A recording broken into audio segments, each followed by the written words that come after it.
खास segment unexplored map का स्वागत है। मैं मोनिशा और आज हमारे साथ हैं बिहार सरकार के स्वास्थ्य मंत्री मंगल पांडे जी, जिनसे ना सिर्फ हम स्वास्थ्य पे चर्चा करेंगे बल्कि कुछ उनके जीवन से जो रिलेटेड कुछ अनछुए पहलू हैं उस पर भी चर्चा करेंगे। नमस्कार सर। जी नमस्कार। तो बिहार जो है यहाँ स्वास्थ्य के क्षेत्र में काफ़ी कुछ काम हो रहा है, काफ़ी चैलेंजिंग भी रहा है पिछले 2 साल से जिस दौर से हम गुजरे हैं, और आपकी जो भूमिका रही है वो काफ़ी सराहनीय रही है। आपने काफ़ी पॉजिटिव वो किया है। ये जो चैलेंजिंग दौर है उसको कैसे आपने टैकल किया? यदि बिहार के संदर्भ में हम सोचें तो आज़ादी के बाद जिस तरीके से देश के दूसरे राज्यों में स्वास्थ्य के आधारभूत संरचनाओं का विकास और विस्तार हुआ, बिहार में उस तरीके से ये नहीं हुआ। और उसके कारण जो आज़ादी के बाद आने वाली जो पीढ़ी हुई, हम लोगों की जो पीढ़ी हुई, उन लोगों को देश के दूसरे राज्यों की तुलना में जो आधारभूत संरचनाएं स्वास्थ्य के क्षेत्र में बिहार में मिलनी चाहिए थी वो नहीं मिल पाई। जब हम देश के किसी दूसरे राज्य से स्वास्थ्य सेवा की तुलना करते हैं तो उस जगह तक पहुंचने के लिए अतिरिक्त प्रयास करने पड़ रहे हैं और किए जा रहे हैं।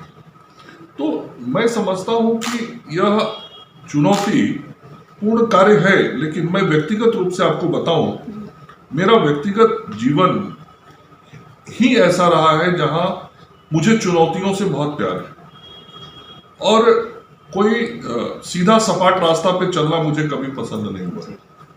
हमेशा ऐसे रास्ते जो स्वयं बनाने पड़े और फिर वो रास्ते दूसरों के लिए सुंदर हो, ऐसा करना मेरे जीवन का लक्ष्य रहा। और इस कारण मैं मानता हूं कि मुझे ये ईश्वरीय उपहार मिला कि जनता के सेवा करने का जब अवसर पार्टी ने मुझे दिया तो स्वास्थ्य विभाग की जिम्मेवारी दी, जो एक चुनौती का कार्य था जिसे मैं पसंद करता हूं। इससे एक जुड़ा सवाल है कि आपने कहा ना कि दूसरे राज्यों की तुलना में बिहार में काफ़ी मशक्कत करना पड़ रहा है स्वास्थ्य सेवाओं को सुधार में। अभी आपने 5 जिले में जो है वो आपातकालीन सेवा की शुरुआत करने की कोशिश, अन्य जिले में कब शुरू की जाएगी और इसको और कैसे जो मासेज हैं उन तक रीचेबल कैसे पहुंचाया जाएगा ताकि कोई परेशानी ना हो उनको और इजीली अवेलेबल हो मेडिकल? ये तो एक बहुत छोटा सा पक्ष है। मैंने कहा ओवरऑल देखेंगे आप तो देश के दूसरे राज्यों की तुलना में हमारे यहाँ जितने मेडिकल कॉलेज हॉस्पिटल्स खुलने चाहिए थे वो नहीं खुले, हमारे यहाँ जितने फार्मेसी कॉलेज खुलने चाहिए थे वो नहीं खुले, हमारे यहाँ जितने नर्सिंग कॉलेज खुलने चाहिए थे वो नहीं खुले। हमारे राज्य के अंदर जिस प्रकार से चिकित्सक, पैरामेडिक स्टाफ, हेल्थ वर्कर्स की बहाली होनी चाहिए थी 1950 के बाद से ही, वो नहीं हुई। इस कारण हर डेग पे एक चुनौती है। और ये हेल्थ इंफ्रास्ट्रक्चर का जो क्षेत्र है या स्वास्थ्य सुविधाओं का जो क्षेत्र है वो बहुत बड़ा और व्यापक क्षेत्र है। उसमें का तो एक छोटा सा भाग है जिसकी चर्चा आपने की है। ऐसे कई कार्य नए तरीके से हम सब लोग माननीय मुख्यमंत्री श्री नीतीश कुमार जी के नेतृत्व में बिहार में कर रहे हैं। चाहे नए मेडिकल कॉलेजेस हमको खोलने हो, चाहे नए अस्पताल खोलने हो, या अस्पतालों की आधारभूत संरचनाओं को ठीक करना हो, डायग्नोस्टिक्स लैब्स लगाने हो। माननीय मुख्यमंत्री नीतीश कुमार जी के नेतृत्व की ही सरकार ने इस राज्य में गरीबों के लिए गरीब दवाइयों की योजना शुरू की। आज गरीबों को अस्पतालों में दवाइयां देनी हो, और ये जो इमरजेंसी सर्विसेज की शुरुआत हम नया ट्रेनिंग देकर करने जा रहे हैं, ये एक्चुअली ट्रॉमा से जुड़ा हुआ विषय है। तो रोड पे कई दुखद दुर्घटनाएं हो जाती हैं, तो उन दुखद दुर्घटनाओं के समय में तुरंत फर्स्ट एड की जरूरत पड़ती है, तुरंत ऐसे स्वास्थ्य सेवा की जरूरत पड़ती है जिसमें उसकी जान बचाने के लिए, उस घायल व्यक्ति को स्टेबल करने के लिए जो मेडिकल फैसिलिटी चाहिए वो मेडिकल फैसिलिटी उस गोल्डन आवर के अंदर दिया जाए जिसके अंदर हम उसको बचा सके, बेहतर कर सके। और राज्य के विभिन्न जो कोने, विभिन्न प्रमुख सड़कें, उन सड़कों पर ट्रॉमा सेंटर बनाया जाए, ये हम सब लोगों ने शुरू किया और 9 से अधिक जगहों पे ये ट्रॉमा सेंटर बनाया जा रहा है। इसके अतिरिक्त जो विभिन्न सदर अस्पताल हमारे हैं, उन अस्पतालों पे भी हम विशेषज्ञ चिकित्सकों की लगातार नियुक्ति कर रहे हैं। अभी पिछले ही महीने 800 से अधिक विशेषज्ञ चिकित्सकों की नियुक्ति की है, पिछले साल भी किया था। मुझे आपको बताते हुए खुशी हो रही है कि अभी कुछ ही दिन पूर्व पटना के लोकनायक जयप्रकाश नारायण अस्पताल में बिहार का पहला ट्रॉमा सेंटर में काम शुरू हुआ है। तो ये सारी चीजें जो बहुत पहले देश के दूसरे राज्यों में हुई और बिहार में होना चाहिए था, वो अब हम लोग नीतीश जी के नेतृत्व में यहाँ बिहार में कर रहे हैं। आपने कहा ना कि मेडिकल यूनिवर्सिटीज खुलने की बात कही, आयुर्वेदिक पे काफ़ी स्ट्रेस दे रहे हैं हम लोग कि उसको कैसे बढ़ावा दिया जाए। कल उसका उद्घाटन भी किया गया माननीय मुख्यमंत्री द्वारा।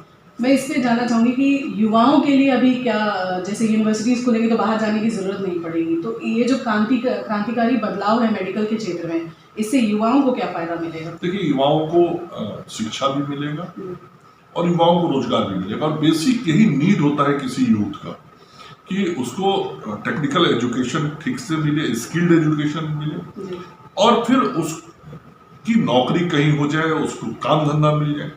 अब देखिए, हेल्थ सेक्टर से जुड़ा हुआ डॉक्टर कोई बनेगा, डॉक्टर बनने के लिए मेडिकल कॉलेज चाहिए।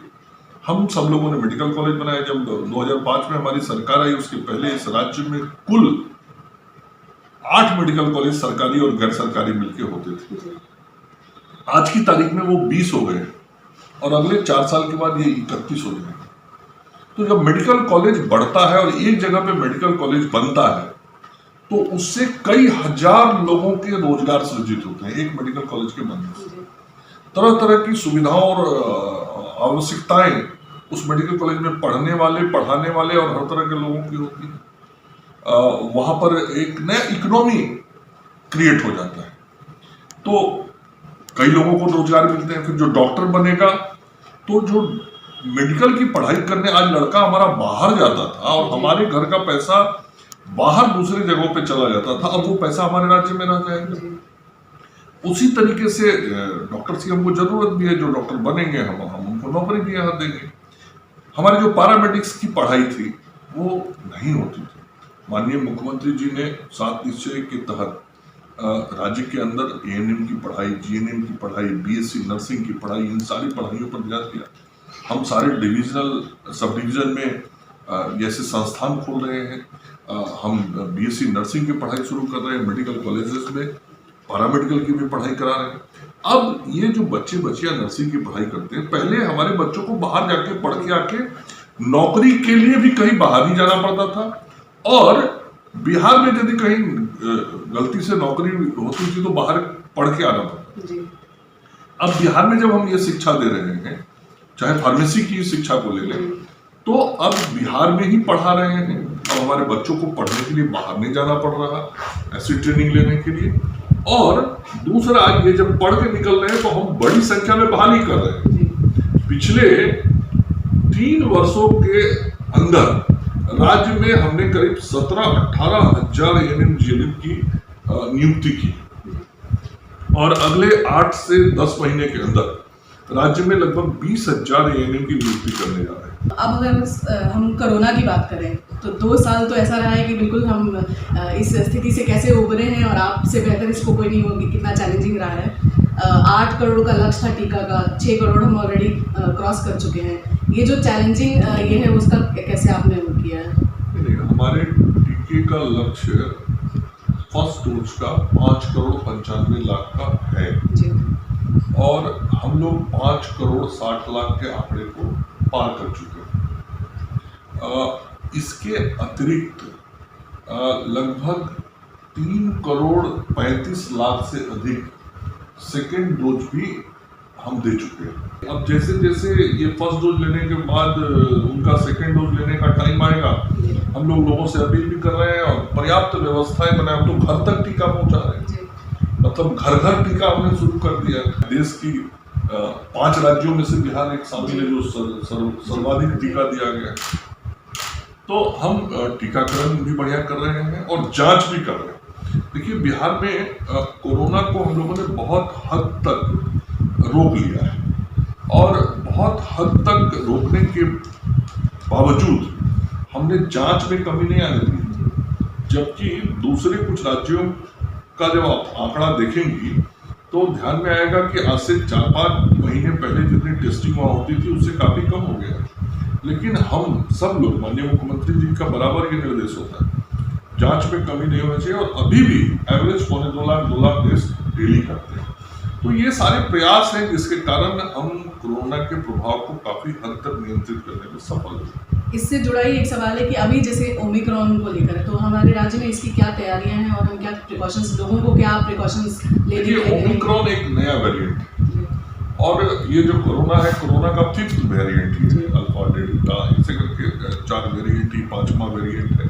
तो जैसे ही 26 नवंबर को WHO के द्वारा दुनिया को, भारत को इन चीज़ों की जानकारी दी गई, हम लोगों को भी जानकारी हुई, माननीय मुख्यमंत्री जी के स्तर पे 48 घंटे के अंदर हम लोगों ने दूसरी बैठक यहाँ 28 नवंबर को किया, और पूरी तरीके से इस नए वेरिएंट से लड़ने की कैसे तैयारी की जाए उसकी पूरी चर्चा हुई। सबसे पहला काम, टीका पूरा दिया जाए ताकि हम किसी भी वेरिएंट से लोगों को बचा सकें। दूसरा काम, जांच में कमी नहीं आनी चाहिए।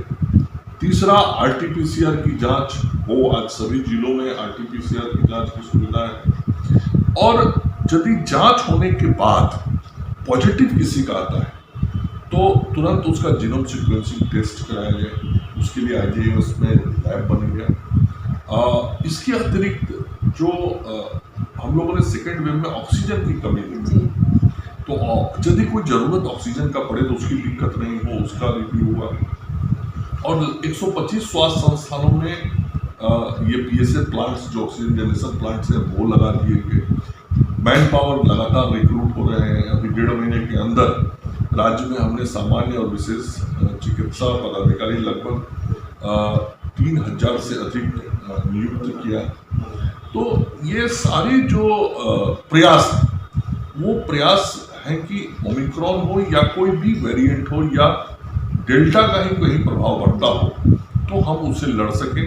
इसके लिए ICU बेड्स भी बढ़ाए जा रहे हैं सदर अस्पतालों के अंदर और मेडिकल कॉलेज हॉस्पिटल्स के अंदर। भारत की सरकार ने इमरजेंसी कोविड रिस्पांस पैकेज 2 दिया है, जिसके अंदर 1350 करोड़ रुपया की स्वीकृति हुई है। बिहार सरकार और भारत सरकार को मिलकर 60-40 की रेशियो में ये 1350 करोड़ खर्च करने हैं। उसके अंतर्गत भी बहुत सारे कार्य करने हैं, जिसमें ICU लैब्स बनाना, ICU वार्ड्स बनाना, PICU वार्ड्स बनाना, जो डायग्नोस्टिक्स लैब्स हैं उसको अपग्रेड करना, एम्बुलेंस सिस्टम को स्ट्रेंथन करना, ये सारी चलंत आवश्यकता अनुसार अस्पताल बनाना, ये सारी चीजें जो करनी है वो भी किए जा रहे हैं। लेकिन हमको सावधानी रखनी चाहिए, इसलिए हम बराबर ये आम लोगों से अपील करते रहे हैं, प्रधानमंत्री जी, मुख्यमंत्री जी, हम स्वयं, कि हम सब लोग जो कोरोना एप्रोप्रिएट बिहेवियर है वो व्यवहार बनाए रखें। इस पूरी राजनीतिक जो आपका करियर का स्पैन रहा है, उसमें कौन सा ऐसा दौर रहा है जो आपको लगता है कि ये मेरे लिए एक माइलस्टोन था, ये यादगार ये रहा है मेरे लिए? नहीं, देखिए, मेरे राजनीतिक सामाजिक जीवन का लगभग 32वां वर्ष चल रहा है। सबसे ग्राउंड जीरो लेवल का कार्यकर्ता होता है, वहां से मैंने अपना काम शुरू किया। तो बूथ का भी काम मिला था तो मैं उसी जिम्मेवारी के साथ काम करता था। मुझे यूथ विंग का स्टेट प्रेसिडेंट रहने का मौका पार्टी ने दिया, मैं उसी जिम्मेवारी से करता था। पार्टी का प्रदेश अध्यक्ष मुझे पार्टी ने जब जिम्मेवारी दिया, मैं उसी तन्मयता, जिम्मेवारी के साथ, कार्यकर्ता भाव के साथ काम करता था। दूसरे राज्यों का भी प्रभारी पार्टी ने बनाया, वहां भी मैंने उसी भाव से काम किया। पार्टी ने मुझे सरकार में मंत्री की जिम्मेवारी दी, मैंने उसी भाव से, मैं कार्यकर्ता मानता हूं हमेशा अपने को। कार्यकर्ता मतलब समाज के लिए कार्य करने वाला पार्टी का एक व्यक्ति, और हर दिन को मैं चैलेंज मानता हूँ। हर सुबह एक चुनौती होती है, और खास करके स्वास्थ्य की जिम्मेवारी जब से मिली है तो ये तो चुनौतियों का समय है। मैं तो जब मंत्री बना तो पहले साल बाढ़ आ गया बहुत, उस चुनौती को झेला। अगले साल AES की चुनौती आ गई, फिर उसके बाद ये कोरोना की 2 साल से चुनौती।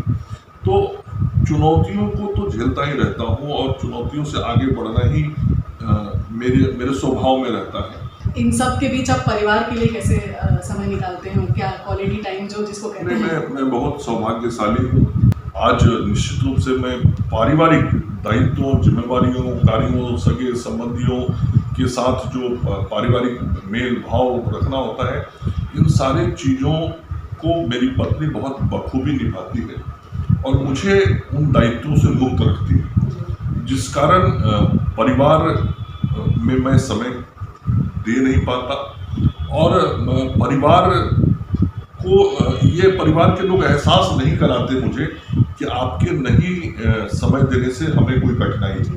यदि उन्हें कोई कठिनाई भी होती है मेरे पिताजी को या मेरी पत्नी को या मेरे बेटे को, तो वो हंस के स्वीकार करते हैं इन चीज़ों को और वो मानते हैं कि मेरा बेटा या मेरे पति या मेरे पिता समाज के लिए ही हैं और जितना भी समय हमें दे देते हैं वो मेरे लिए ठीक है। एक आखिरी सवाल हमारा, स्वास्थ्य मंत्री के स्वास्थ्य का राज क्या है?